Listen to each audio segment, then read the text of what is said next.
And now for our feature presentation. Are you ready? Streaming live around the world, this is Paper Cuts with Brad and Jay. Hey, what a stupid question. Oh, I've already had 2 glasses too of Tennessee whiskey. Jay, you've done so good, and you have to muck it up right at the end. Jay's gray. He's all gray now. Look at his beard. I got grayer, right? Everyone in the chat, thanks for stopping by and enjoying yourselves. We know you did. Just 3 legends here with us. Tonight, we get to hang out with horror writer KC Grifant. Welcome to the show.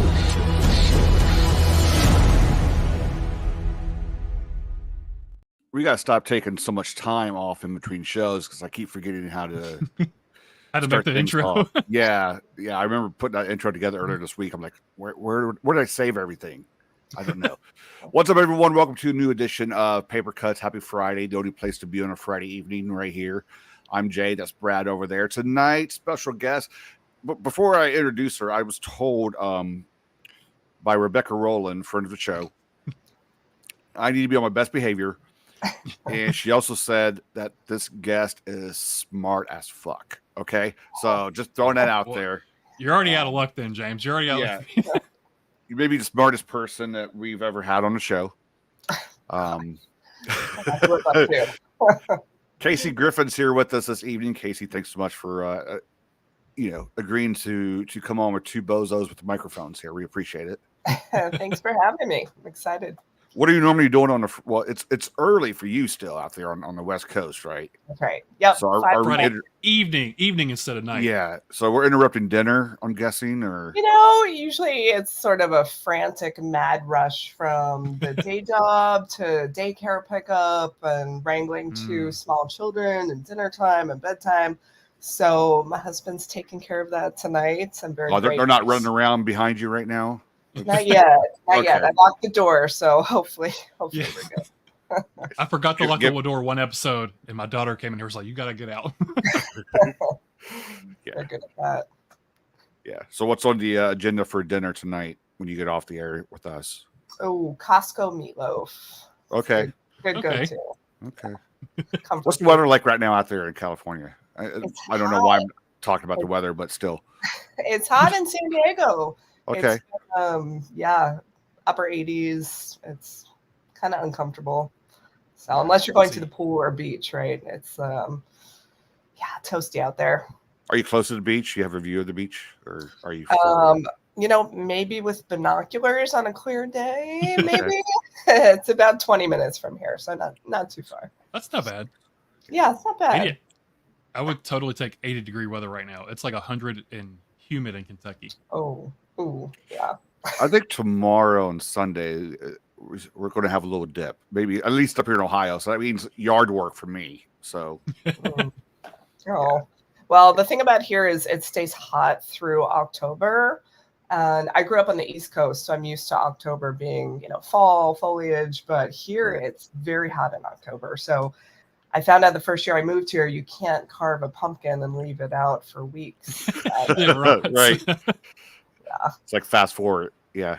So you were on the East Coast and you made your way to West, just to become a movie star or something, or is that what people go to California for? Goodness, no. I moved out about 10 years ago for a job in science communications. And I'd always wanted to live on the West Coast. I grew up on the East Coast, Delaware, Boston, New York. And I don't know, the winters really got me down when I was in Boston. I love the city, but it's a little too intense. So I was dreaming of California and finally made my way out here. It's been great.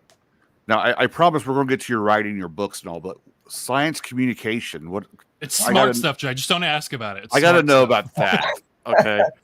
Yeah, no, it's so I got a degree in science journalism, which is journalism but covering science, right? So it's a specialty beat. And then science communications is a little broader, where you basically translate scientific findings, scientific papers to the lay audience. So in press releases, magazine articles, news articles, podcasts, that sort of thing. So it's really fun because I get to talk to scientists and help them tell their stories of discovery, but I'm not stuck in a lab kind of doing the mundane lab work. So it's been a good fit for me. Right. Well, because I hear the communication part, I have a communications background where I worked in broadcasting. So, but my communication was, making jokes on the air and radio, stuff like that. Nothing to do with science. I was introducing bands and interviewing people, but yeah, science. That would have been weird for me. Yeah. So you may be the smartest person we've ever had on the show. Just FYI. I get that. Thank you. So you do writing in your day job, science writing in your day job. Yeah, it's a lot more editing now and kind of overseeing writers. But I try to jump back in and do some writing here and there when I can. So when you get off work, for your personal writing, do you ever just feel like exhausted and you don't want to write anything ever? No, it's the opposite. It's the opposite. At work, it's all about like collaborative writing, layers of reviews, and it's nonfiction writing, right? So it's very different. Whereas fiction is really the only facet of my life where I have full control, right? It's my reality. I can do whatever I want. I don't need approval. So it's a really nice contrast. Do you ever mix the two on accident and put some of your fictional stuff into your nonfiction? Like a scientist got murdered by a monster or something, and the opposite, right? Like I've definitely had scientific discoveries inspire like sci-fi horror stories, but I haven't slipped the other way. Okay. Yeah, I guess that would probably cost your job. Maybe it's like, KC, we got this scientific journal here, but this monster doesn't exist. Where'd you get this from? Yeah.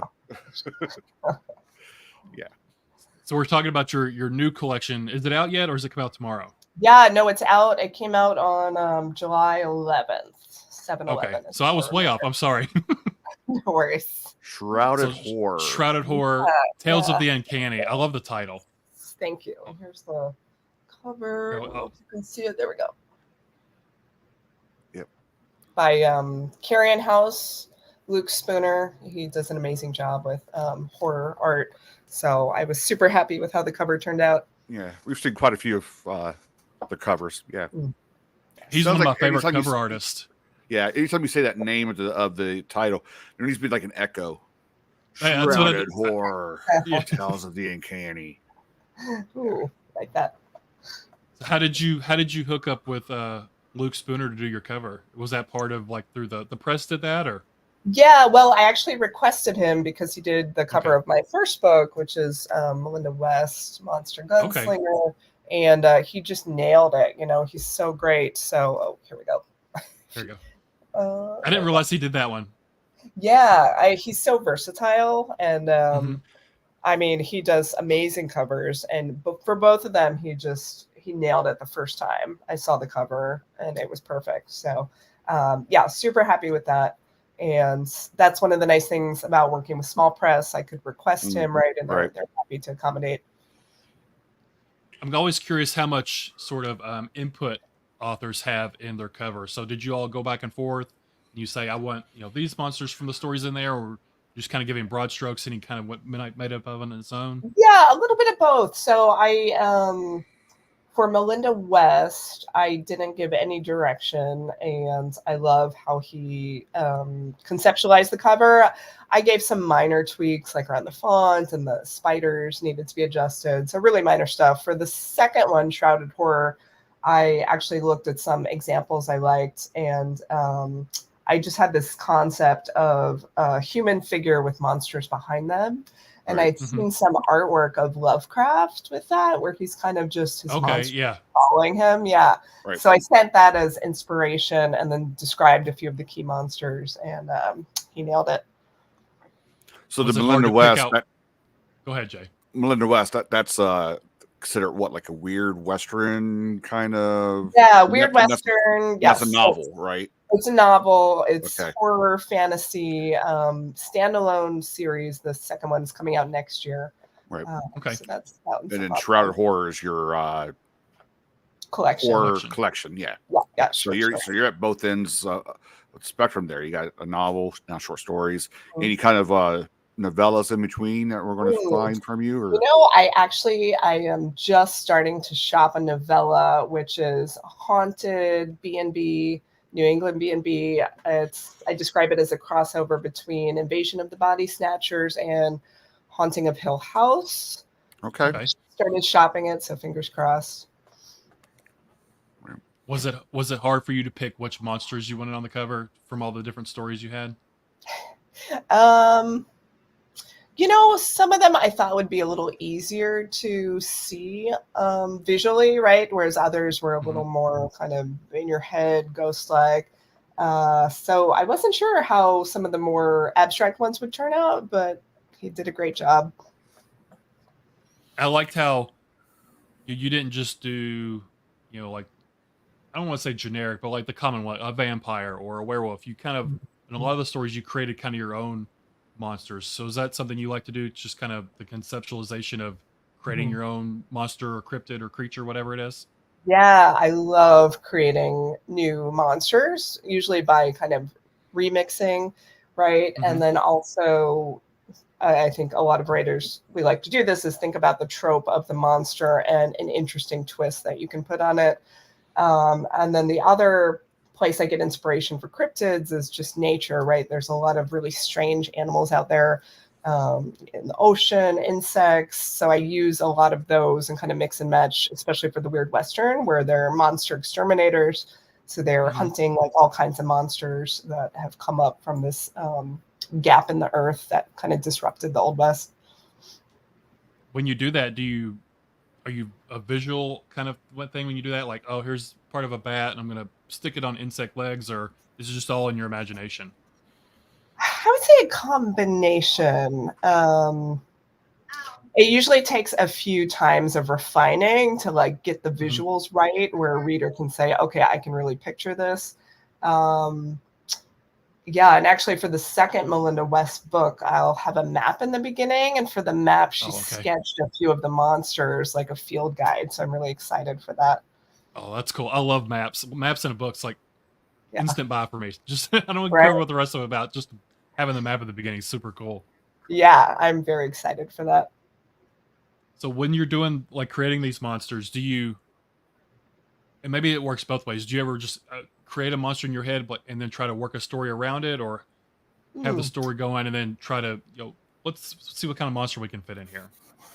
Yeah, I would say probably both. For the short stories, some of them start with the inkling of a monster. And then other ones, it's sort of following the characters in a strange situation and then thinking of what would be like a really weird creature for them to encounter here, what would make sense given their environment. So for example, in one story called Vermin in the short story collection, these kids are waiting for pizza. They end up taking this tunnel underground for a shortcut, and they encounter basically a city vermin, but kind of a remixed monstrous version, like rat bats, right? With the taste of the flesh. I like that one a lot. I think that's the first story in the collection, if I'm not mistaken. Yeah. I don't know. That one reminded me of just the beginning part where they're encountering the vermin of whatever the Stephen King movie is, where they're like working in the factory and have to clean out all the rats and the bats in the basement. I can't remember. I think it's called Night Shift. Yeah, it's part of Night Shift, isn't it? Yeah. Is it? Yeah. I just got the vibes from that when they're going through the like alleyway and having all the rats and stuff. I'm not a big fan of creepy rats crawlies and rats and snakes and that kind of material. But I made it through the story. Yeah. So in the introduction to the collection, you're talking about your inspirations being like Goosebumps and like Tales from the Crypt and Twilight Zone. So how did those influence you in this particular collection, at least? Yeah, I think so. For a lot of short stories, I really try to have a little twist at the end as much as possible, and I think that Goosebumps is great at that. Twilight Zone, Tales from the Crypt, right? They'll show you something creepy, but then often have a little twist at the end, which I love. So that is kind of what I'm always striving for, and not all stories work out that way, but that's usually my goal. So some of them will have that little twist at the end. But yeah, growing up, I didn't love super graphic, gory horror, like serial killers, that sort of thing. I really Right. like supernatural, especially monsters, any kind of sci-fi horror. I just loved and consumed a lot of that.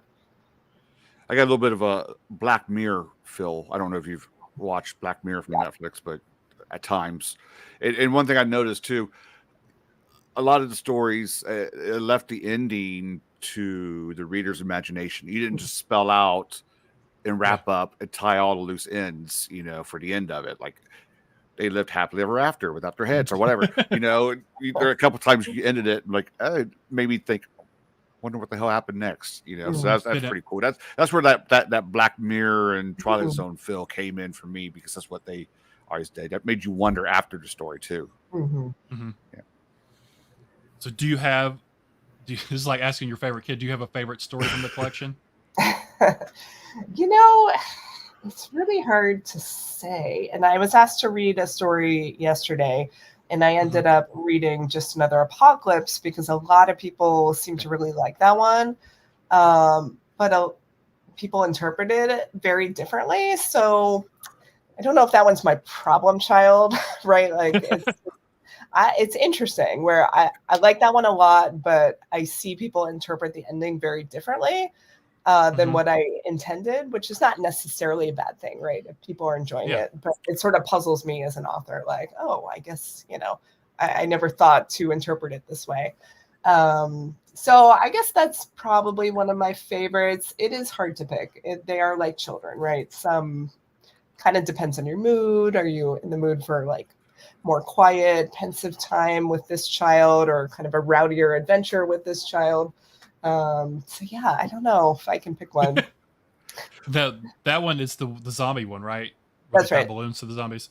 Yep. I liked your take on zombies on that one, because they weren't just completely mindless. They had some sort of consciousness to them still, which I thought was interesting. Yeah, with the major twist at the end of it. So when you hear them interpret the ending different than what you meant it to be, Like, you ever tell them? I don't, because I don't know that it's a wrong interpretation, right? Like some stories you can interpret them differently than what the author intended, and it doesn't make it, better or worse. It's just kind of interesting. Like in my head, I think it's really clear. I thought I left like the clues so that the ending is clear, but it's just fascinating to see the different interpretations. And as a creator, like wondering, okay, is this a good thing? Is this a bad thing? Yeah. I will say with that one, I was not expecting the way the ending went with that particular story. Which was good, because it's boring if you're like can predict everything. So to get caught off guard I think it's a good thing. Yeah, good.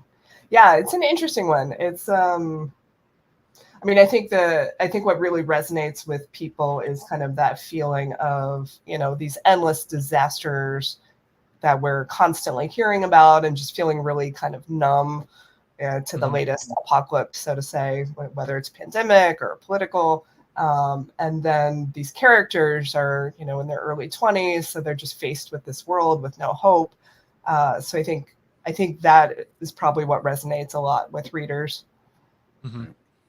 And again, I like the different sort of take. I think maybe Romero did it once, where like the zombies would drive cars or whatever, but very different take on the zombies, where they're, like I said, they're not just completely mindless. These are highly sophisticated zombies. Okay. Yeah. You still got a suit on. The zombie elite. Their peakers are in the air when they drink. So they're going to drink your blood. Yeah. So if you remember, because I know a lot of authors, they won't remember kind of where their ideas came from, but like with that particular story, was it your intention going in to have like a different sort of zombie than just, what we normally see? It started with the image of the zombies with balloons. So just kind of free flowing from there, and then thinking, well, what can I do for me that's different and would be interesting for me to read, regarding zombies.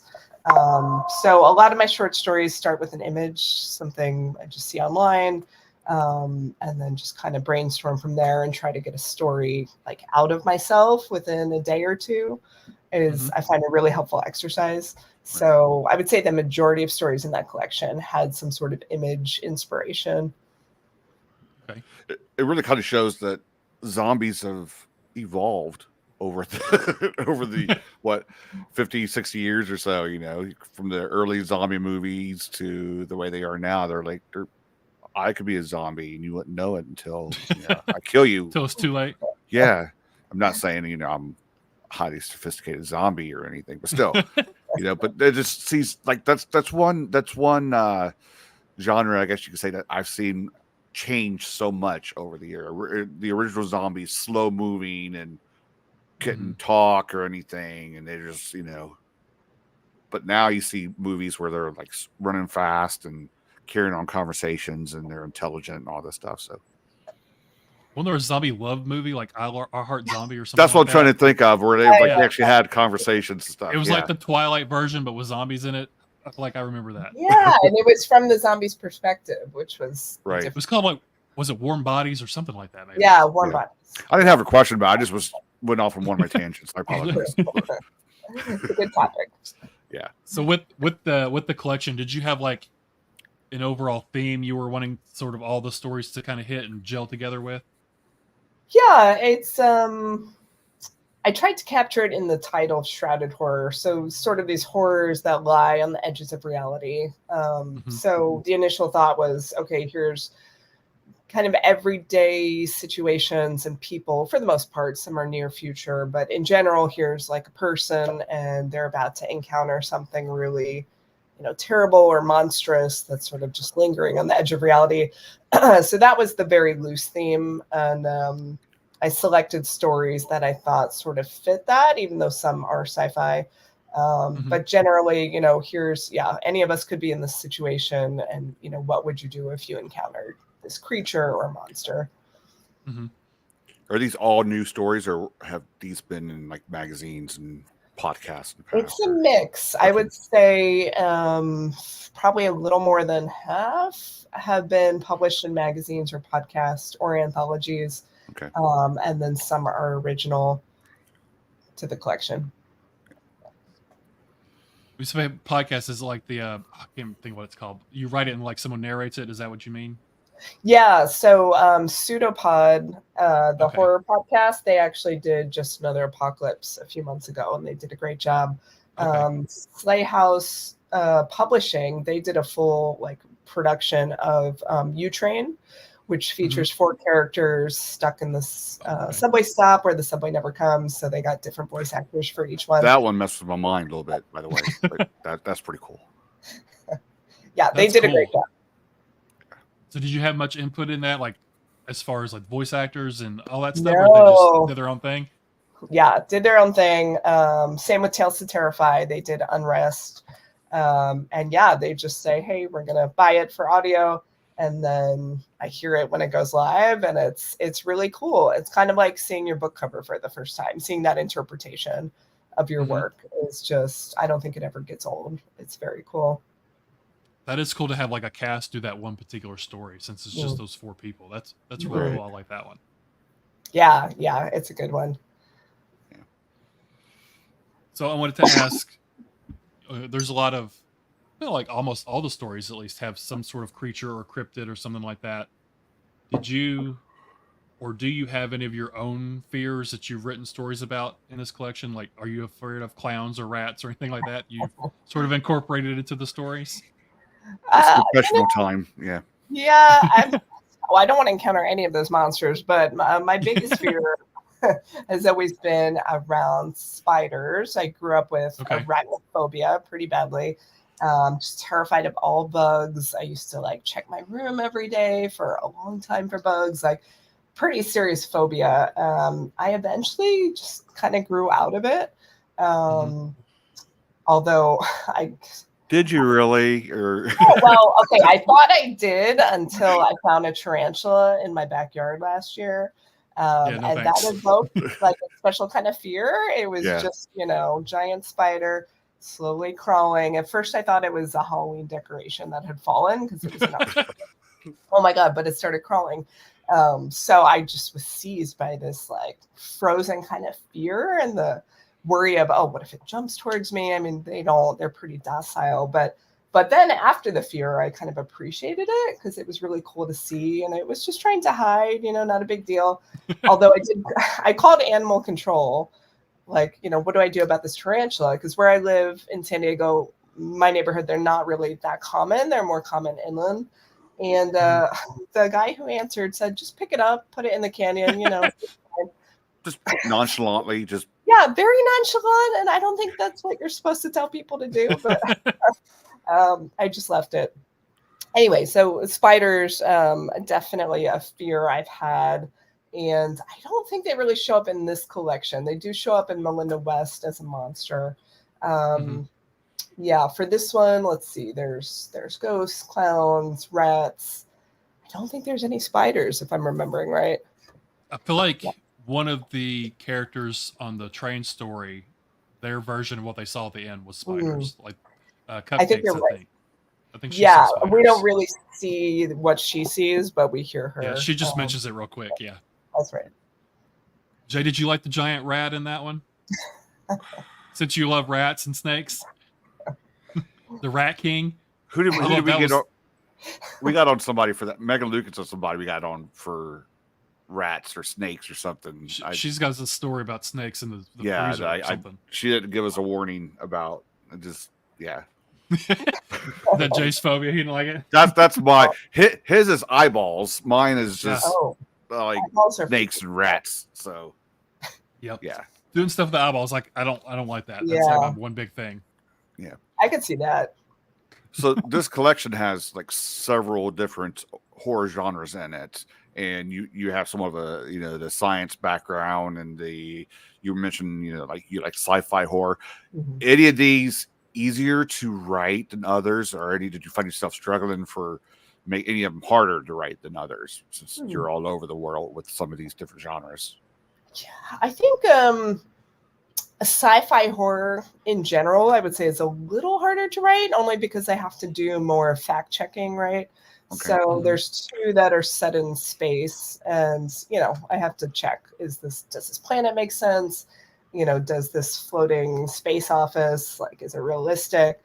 So not harder in the sense of crafting it character-wise or plot-wise, but just in terms of that extra layer of fact checking, kind of like with weird westerns, right? Yeah. Kind of sure that everything makes sense for the time period. Mm-hmm. I think the last one is Peerlings, if I'm not mistaken. Yeah. That one might be my favorite in the collection. I don't know, something about what those were. I don't want to say what they were, but they were very, very unsettling. That was one where it was fully a dream I had, and I just got up and wrote it almost makes it even more creepy that it was a dream. Yeah, I mean, it was nice. I kind of wish that would happen more often. I've heard that happening with other authors. Yeah, you just dream it. It's perfectly intact, and you were able to wake up and remember the actual dream. Yeah, I'm pretty good. Yeah. I'm pretty good about writing my dreams. I've always had dream journals ever since I was a kid.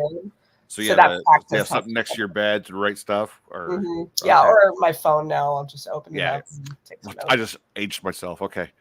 Yeah, had a typewriter. Do you get many ideas from your dreams? I think that's kind of fascinating, like that, where you can actually remember enough to actually turn it into something. Do you dream ideas? You dream ideas. I feel like I used to more. I think now I'm so tired all the time that it's exhausted. That may make the stories a little bit weird. Okay. Yeah. Cool. Yeah. Right. Well, after some NyQuil or something. Yeah. Real weird. Just dreaming about work or something that's completely boring and not exciting anyway. I usually don't dream about work or school. People have those school fears, right? I usually dream about being chased by zombies or dinosaurs. Last week, I was being chased by a really terrifying raptor. It sounds ridiculous, but it was really scary. That'll be in the next collection. Yeah, dinosaur story. Yeah, I need that. I love dinosaurs. I do too, but it was a little too scary. So this is released by Dragon's Roost Press, right? That's right. I don't think I've ever heard. Have you heard of them, Brad? Have I just not heard of them? I'm unfamiliar with Dragon's Wrist. So They're how did this press. come to be? Did you send it to them, or do you know somebody, or were they looking for? How did this all come to be? Yeah, no, it actually worked out pretty nicely. So there is an annual conference called StokerCon, which a lot of horror authors are familiar with. It's put on by the HWA, Horror Writers Association. And at StokerCon every year, they have a pitch session where attendees can sign up to meet with agents or publishers. So that was how I met the editor-in-chief last year and pitched this collection. And he loved the kind of cosmic, weird horror angle. So that worked out really well. You know, something about kind of in-person pitching seems to always yield better results. It's really hard to do kind of the cold calling emails. So I was really happy that worked out. Nice success story from the pitch session. Are they just horror, or do they have other like lit? Do they It's mostly horror, but there's dark fantasy and kind of adjacent. Okay. Yeah, and some of the agents and publishers there, they're kind of more broad too. Like they're interested in horror, but also mystery and other things. So it's actually really nice that you see people come out after they pitch and they're really happy because usually, you know, they get a request to at least read the full piece. Right. Mm-hmm. And who's doing your new one that's coming out next year for your West? That is Bridgetscape Press. Okay. Yeah. I can never say that one right. I always mispronounce it. I think I'm saying it right. I hope I'm saying it right. It might be Brigids. I've always said Bridgets, so yeah, it's got some weird spelling. We should just ask him flat out. Yeah. It's Steve, right? How do you say your name? Steve, yeah, Steve and his wife are in it. Steve and Heather, yes. Yeah, and they're so great. They publish a lot of awesome books. Mm-hmm. So having a novel and a collection, when you're writing these, do you approach them differently as far as like your process as for a short story versus the novel, or you just kind of go into it the same way? So for the collection, I didn't kind of write the stories for the collection, right? I had a lot of stories and I thought, let me group them in a way that makes sense to make a collection. Whereas I think some people will write stories for a specific theme collection. But in terms of just writing approach, you know, short stories are a very different art form, which I really appreciate. And I like them as kind of a palate cleanser, or if I get any kind of writer's block on the novel, just to switch and do something completely different for, you know, a day or a weekend where you're not losing your thread of your novel, but you can take a break. So I love kind of jumping between the two. Right. Do you find it hard for short stories to kind of try to hit that, whatever, 5,000, 3,000 word count and not just keep going over it?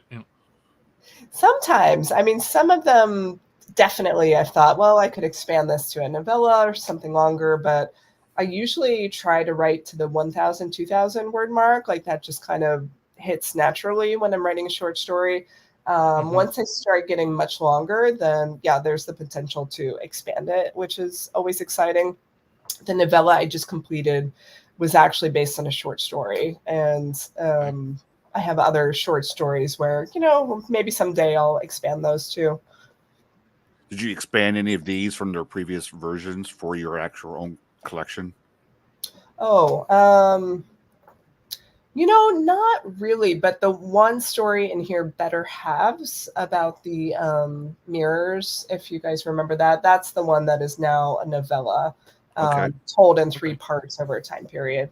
Ooh. So just kind of expanding on those creatures and the history of that house. Is that the one where they're like at the bed and breakfast? Mm-hmm. Yeah. Okay. I would like to see a longer version of that. That'd be interesting. So is it the same core characters? You just expanded the story? Yeah. So that one is actually, I made it, that is part 2. So I added a part 1 where you see how the bed and breakfast kind of comes to be and what these creatures might be. And then part 3 where things kind of get more intense and then get resolved. Okay. That one was very, once you kind of see what is going on, was very kind of like Clive Barker-ish. At least it was for me. That's what I felt that. Is with the building, and I don't want to say what else is going on, but yeah, very kind of Clive Barker feeling for that one. Did you get Barker out of that? I don't know if I got Barker out of that or not, but okay. You probably read more Barker than I have, but yeah. I don't know, just something about just the weirdness of it was Clive Barkerish for me. Nice. I like that. I like to hear that. Tales of the Uncanny. Every time I see the word uncanny, I'm thinking the Marvel Universe. Just any connection with X-Men or anything with that? Or oh yeah, I love X-Men. do you really? Is that where the uncanny was? Yeah, that purposely like that? totally. Yeah, I think it's a great word, right? And it evokes X-Men, but also, you know, sort of like maybe a little bit of creepiness. Did you collect comic books? Yeah. Okay. That's where I'm getting it from. So way too many. I haven't been caught up recently. Just it takes a lot of time, right, to get the comics. Right. But growing up, I got all of the X-Men and all of the X-Men kind of spin-offs, and just always at the comic book store every weekend.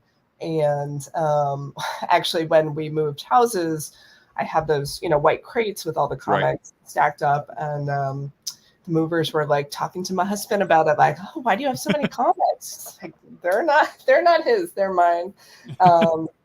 And also like bins of the action figures from that time period, right? All the X-Men action figures. They had some really cool ones back then. Do you still have them? I do. Yeah. Okay. I think I sold all mine. We were hard up for money one time. I was like, I could tell they got ripped off too, but still. Maybe one day I'll start collecting again. Enough about comic books. Let's go back. Let's test some. Let's do some trivia, Brad. Let's put on the hot seat here and do a little trivia here. Did you make an intro, by the way? I did not. I didn't have time to make a fun intro, Jay. I didn't have time, but sorry, Slacker. I failed. We didn't have the budget for it this week. All right, we're gonna put you on the hot seat. We're gonna do some trivia here. Okay, I've always been very bad at trivia, so. Okay. Are you a competitive person? I am, except with trivia, because I'm so deeply bad at it. I just get that mind block. Like, even if it's something I know, it's just gone. But so, you know, basically, after tonight, you may not be Rebecca's friend anymore for recommending you to the show. Is that what you're saying? Okay. We'll see. So I told you off air that all the questions are related. It's all science fiction TV shows or movies that either are adapted from a book or they wrote something from that into a book. So it's all kind of book related in a way, and sci-fi. So when you have to explain it that much ahead of time of the trivia, well, this is not going to go well. It's not that bad. It's not going to go well, but it's okay. Maybe the audience can help me out. All right, number one. Who directed the movie based on the novel Do Androids Dream of Electric Sheep? Oh, okay. Blade Runner, Ridley Scott. Ridley Scott. See, that's not too bad. Yeah, you got it. I didn't know it. No, did you even know that was Blade Runner? No. It's a classic.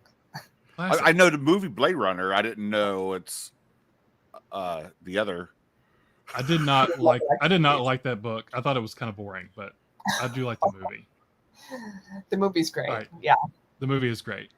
All right, number two. The TV series The Expanse is based on the book series sharing the same name. Who is the author of the book series? That one I don't know. The Expanse what's it called? On my list for a long time. The Expanse. I think it was on. Was it on Sci-Fi Channel? Maybe. I think so. I watched the first season, I think on Amazon, and I really liked it, but we just never continued it. So I'm gonna need a lifeline for that one. Phone a friend. So I'll say the last name is also a first name, if that helps out. And they've got initials in the middle. So it's a name, two initials, and a name. Have they written anything else? Not that I know of, but I do know it's a pen name. It's two authors under the same pen name they write together. Oh. You're making it more confusing for me. It's a name with words. It's a name. A name with words. I have no idea. What does it start with? The first name's James. James R.R. Martin. Close. It's James S.A. Corey. Okay. And that's two people? It's two people. It's two guys writing under the same pen name. Oh, interesting. I don't know why, but that's interesting. Huh. Nice. I got to finish that show. It was good. I've read the first book. I really liked it. I need to get back into the series, but I haven't watched the show. But the book was really good. We just finished, side note, we finished Silo on Apple TV. So now I want to go back and read the books because the show was excellent. I read Wool for the first time like a month or two ago, and I loved it. It was amazing. Nice. I'm excited to read it. These are sci-fi books you guys are talking about. You've never heard of Wool, Jay? Come on now. I think it's over here somewhere. I don't know. Yeah, Wool's good. It was like came out in like he was just like posting it online, I think, at first. Just like on blog posts, like per chapter. And they got really popular and he wrote it into a full novel. And there's like 3 books, I think. Is there 3? 3 books. Yep. Yeah. It's good. It's like dystopia sci-fi. It's reminded me of the Fallout TV show, if you've seen that kind of same kind of world vibe. Yeah. Yeah. All right, number 3. This Chinese science fiction novel was recently adapted to Netflix earlier this year. Oh yes, and I watched it and I loved it. What was it called? I thought the adaptation was really good, actually. Oh, and I have the book on my bookshelf.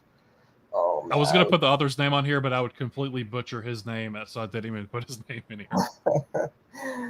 Oh, my husband's gonna kill me for forgetting this because he really liked the show too. Oh, what is it called? I can picture the cover perfectly. Picture the words that go along with the cover. Oh, what is it? It's oh, can I have the first word? The No. three is the next word. 3. Oh, 3 Body Problem. Yes. 3 Body Problem. Oh, that's on Netflix, right? Yeah. Yeah, it's on Netflix. Is It that came out like March or April, somewhere around there. Is that the one Brad Pitt's part of? He's not in it. I don't think so. He's a producer or something of it, executive producer. Oh, maybe. Could be. Yeah, I think so. I've heard it's really good. I heard that the Chinese community got mad because they set the show in London instead of in China, but I don't know if any of that's true. I haven't read the book or seen the show, but it sounds cool. It's very like sciencey sci-fi, right? Like sciencey sci-fi. Yeah, the kind of deep science, but also creepy. And man, the end of that first season, you're just like, what is happening? It's so good. I need to watch it. I need to read the book first before I watch it, so it always takes me forever to watch stuff. So how many seasons are out? Just one so far. Okay. Yeah. And I don't know if it was renewed. I hope so. I think it's 3 books, but I don't think they're super long. It's like 300 pages-ish, I think. Not too bad. All right, number 4. What was the first science fiction film to win the Academy Award for Best Picture? It's come out in 2017. 2017? That's how long it took for a sci-fi to win? Ouch. That seems very late. Okay, 2017. Can I Google 2017 sci-fi movies? Well, it's also a book, so if that helps. And it won Best Picture? Best film to win Academy Award for Best Picture, yes. Can I have a clue of who was in it? I don't know who's in it, but I'll give you a hint that the creature in this sci-fi film is very close to a creature you have in one of your stories in the collection. Ooh, that's an interesting hint. And we've had it was co-authored, the book. One of the authors has been on the show before. So if you've done your homework. Oh my gosh. Okay. Wait, I don't even. We talked to him about it while he was on the show. I think they wrote the book and the movie were like kind of at the same time. Interesting. I know what it is now, but I can't think of the. It's not a Quiet Place. It's a love story. 2017. It's kind of a love story. So think of the think of the creatures in your collection that's sort of based off of a really kind of classic movie monster. I believe they're actually on the cover too. I can't even. Okay, I got to look at the cover. Maybe I could phone a friend real quick. I think they're on the cover. If that's my interpretation. I'm googling it. Still okay. Shape of Water. Shape of Water. Yes. That was 2017. Yeah. So I thought that was older than that. The love Daniel story Cra- part is what it's like so centrally a love story, right? Yeah. Yeah. It was Daniel Krause, and I can never pronounce Del Toro's first name. Guillermo del Toro wrote the book together. Oh, I didn't realize they wrote the book together. Interesting. Mhm. Yeah. I was thinking that was I thought that was much older than 2017, but okay. Who Number am I? 5. Which Arnold Schwarzenegger movie is based off of a story by Philip K. Dick? Ooh. Came out in the 90s. The 90s. I know that one. You know one, Jay? So, It's not Do Androids Dream of Electric Sheep. It's not that one. I'm trying to think of his other popular stories. It's The It Man in wasn't the named. Castle. It's not that one. That was a TV show that came out recently. I'm not that familiar with Arnold Schwarzenegger movies in the 90s. That's a sci-fi. Mhm. Oof. Can I have a hint for that one? I feel like in the movie, they like put him in a machine and like something goes over his eyeballs. Oh, that's right. Okay. What was that one called? See how bad I am at trivia. It's there. It just takes It's there. a It just while can't. to bubble out. Do you know it, Jay? I was going to go with Total Recall. Is that it? Total Recall. Yes. Yeah, Is Total it? Recall. Was that the name of the book too, though? I don't know if it's the name of the I book. don't think it's the name of the book. That was the name of the movie. And that It's one also was remade, right? it says it's a story, so that might be one of his short stories instead of a novel. I think that's right. Man, I wish I had phoned a friend because author here, David Agronoff, he is like the Philip K. Dick expert. Oh, and really? He organizes the Philip K. Dick Festival. Like he would be the one I'd call for this question. All right, number 6. Oasis is the name of a virtual reality game featured in what book and movie? Oh, Ready Player One. Ready Player One. Yeah. I really enjoyed that book. And actually at Comic-Con a few years ago, they had a walkthrough that was Ready Player One, and it was super cool. They had the scene from all the different like shots in the movie. It was super cool. Have you read the book or not? Just Yeah, seen the movie? yeah, I read it. Did you read Ready Player 2? I heard that one wasn't very good. I don't know. I didn't, because the reviews were mediocre. Maybe at some point I'll read it, but I thought the first one, I get its flaws, but overall as a reader, I really enjoyed it. It was like a fast, fun read that, was not always easy to achieve. And big nostalgia boost, it seems like, for 80s video games and all that stuff. Yeah, for sure. All right, number 7. The 1973 film Westworld was written and directed by which famous best-selling author? Oh, shoot. I know this. Best-selling author. Can I have his first name? Michael. Oh, Michael Crichton? Michael Crichton, yep. That's right. So that was a 1973 movie? I never watched the 1973 original film. Yeah. Is that what the series was based on too, or Yeah, on HBO? Okay, the HBO one, yeah. I love theme HBO. park with all. Yeah, I don't think I've watched the final season, but the first 2 were really good. Yeah, I really enjoyed that one, especially like opening with the Weird West kind of feel. That was really cool. That was really good. I really enjoyed that one a lot. But I didn't see the final one where the guy from Breaking Bad was in there. Jesse, Aaron Paul thinks in the final season. Yeah, it was good. I like the first season the best though, just with the Western feel. And it's got the mystery to it too. You don't know what's going on. Yeah, it was really good. Number 8. The character Paul from the book film Dune is part of which noble house? Iraqis? That's the planet. No, that's shoot. Starts with the same letter. Let's see, Iraqis, Iraqis.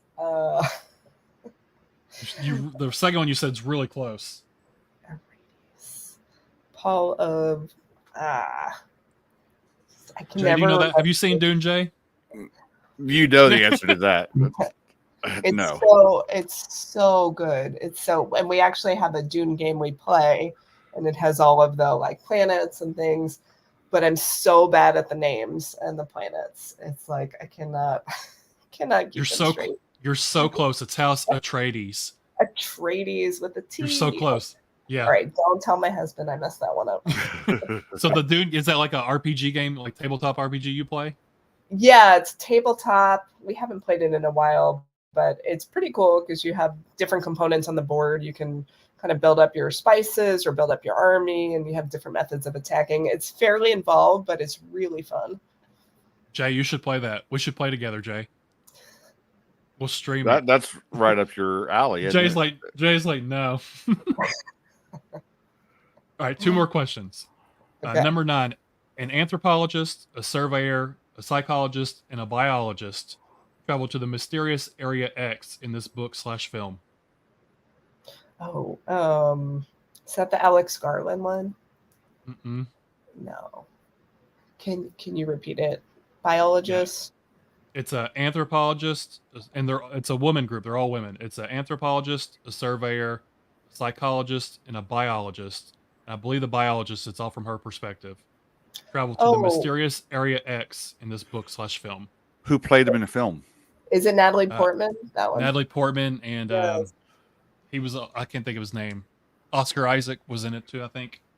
I love that movie. I haven't read the book yet. I'm blanking on what it's called. The book and the movie have the same name. They have the same name. It's one word, right? Mm-hmm. Yeah. See, it's sort of coming out of my brain. It's there. You got it. Slowly. Let's see. It's not Infested. I think it's called the Far Reach trilogy. I think something like that. It's what the series is called. Not that helps you out at all. Yeah, right. It's the Force Field. Jeff Vandermeer is the author. Can I have the first letter of the title? Starts with an A. A. Okay. It's not Ascension. What is it called? And I love that movie. It's like the end is so trippy. Ascension. Look, Jay's Googling it right now. Yeah, I am. Oh, I got it. Okay. I got. He's got 3 books that start with the A. Jeez. Okay, it's definitely not Ascension. Can the next letter? A-N. A-N. A-N. Gosh. Anybody watching this is probably screaming. It's not Andromeda. What else starts with A-N? It's double N. A-N-N, if that helps. Oh, Annihilation. Annihilation. Is that movie good? I've never seen it. Everyone says it's super weird. It's gonna be better. It's gonna be better than this trivia game. Jeez. Oh, come on. No, your questions are great. It's just my brain. It's all right. I'm the same way. I'm terrible at trivia because I know what it is, but I can't ever say it. Mm-hmm. All right. Final question. Okay. Which character from the 1986 film Aliens is the protagonist of a V. Castro novel? Oh, that one. I just saw the cover of that. What is her name? It's not Ripley. It is. Oh, what is her name? She's such a great character too. Let's see. We have Ripley. We have. I think she's only in the second movie. Oh, Rodriguez. Close. Darn it. It's a Spanish character. No, I can picture her perfectly. She has the bandana. She's awesome. Like she's the one you'd want by your side because she is she is hardcore. And she doesn't freak out like the other soldiers. What is her name? It's close to Rodriguez. Mm-hmm. Ends with a Z. Easy.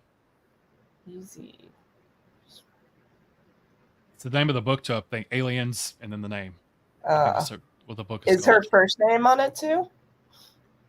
No, not on the title of the book. Not on the title. Okay. Rodriguez. I'm stuck on that. Her first name's Jeanette. Jeanette. I actually never knew that. I don't think you ever find out in the movie. I don't think you do either. No. Jay, do you know who it is? Ramirez? Oh. No. I'm trying to think. Okay. Easy. You said I know it's R. Starts with R, ends with easy. Starts with a V. Oh, Oh. a B. Oh, Banquist? No, Vasquez. Vasquez. Vasquez. Yep. Is that Oh, why? I was sure it was P- an R. Maybe that's a different PFC Jeanette Vasquez. I think the book is just called Aliens Vasquez. Nice. She is awesome. That book's on my TBR. Excited. Whew. Is that it for trivia? I hope. That's it for trivia. you're off the hot She seat? said, "I hope." I got like 2, I think, without him. She's right? getting over a sickness, and you're going to do that to her, Brad? Jeez. At least it It was probably a won't good show up good, but that's the cover. You can't see it. Very Oh yeah, that's right. Nice. She's got the bandana and stuff on. She's the best. So Casey, she'll never come on the show ever again. I know. You can breathe now. I'm not going back to paper cuts because At least it was good topics. yeah, they make me sweat. Shrouded Horror, Tales of the Uncanny. So this is out now with several different genres of horror throughout the whole thing.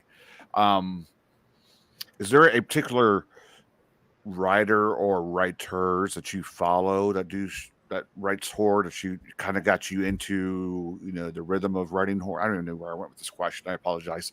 I started off one direction with another way. Who do you follow? Which writers do you follow? Who do you read?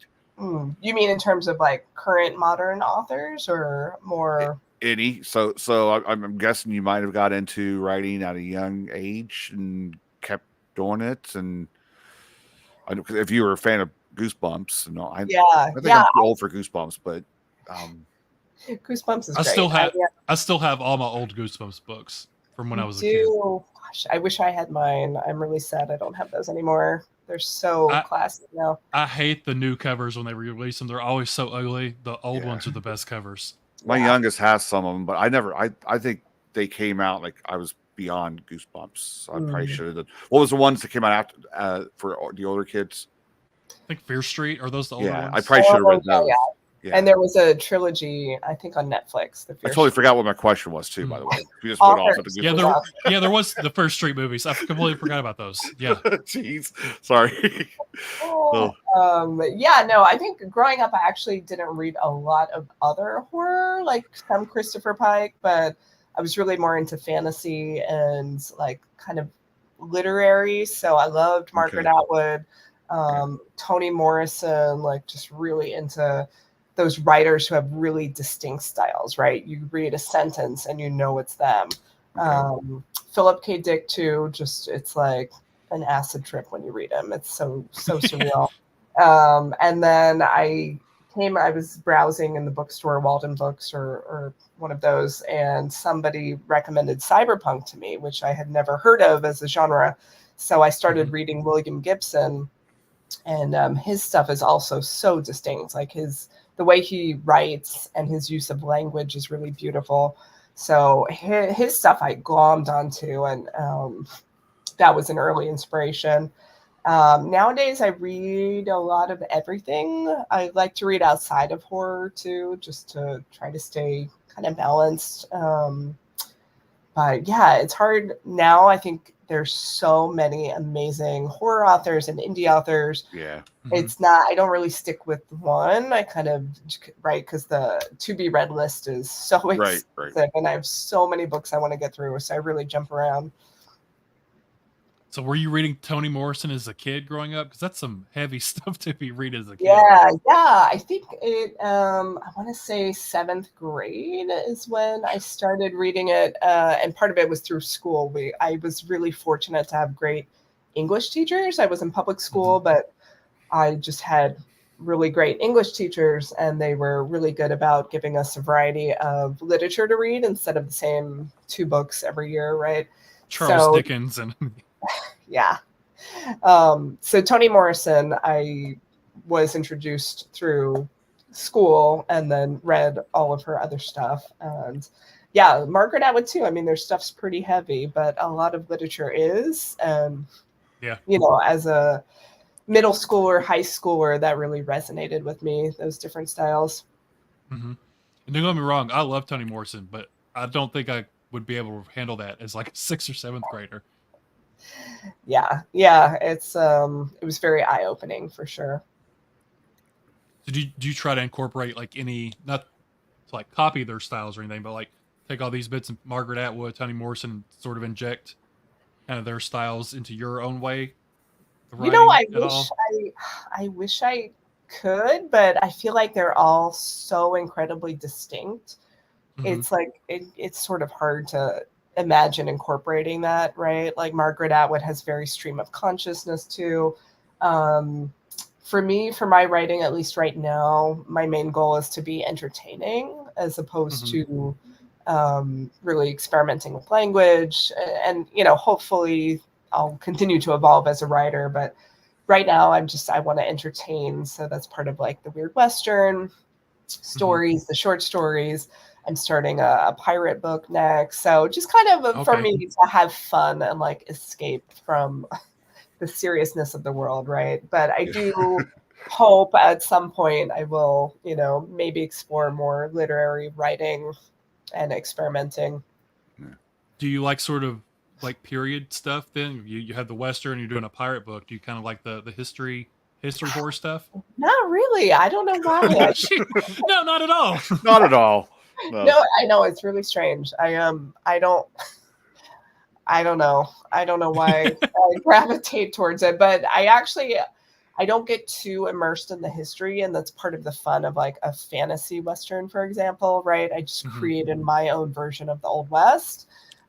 So there are some like historic pieces that are accurate, but I don't use like any town names or real people. It's like an alternate history. So Yeah. same with the pirate world, kind of similar time period, but that gives me like the flexibility I want just to make up whatever, but also having just little flavors of the history. Uh-huh. Whereas most historic writing, people are really immersed in the details, and that's why you read it because you want to be in that world. Yeah. So I'm kind of like borderline fantasy history. And also, kind of the biggest thing is I wanted women characters in all of these roles that you don't really see them in. And, Hmm. it's my world, so I can do that if I want. So in the Western, for example, there's women lawmakers and gunslingers, and it's not a big deal. It's not weird. It's just the way it is. Right. Hmm. So it's just my own my own little world. So with the, because I love pirate stuff. Is the pirate one going to have monsters and stuff like the stories Yeah, do, or is it yeah, for okay? sure. Plenty of And, monsters.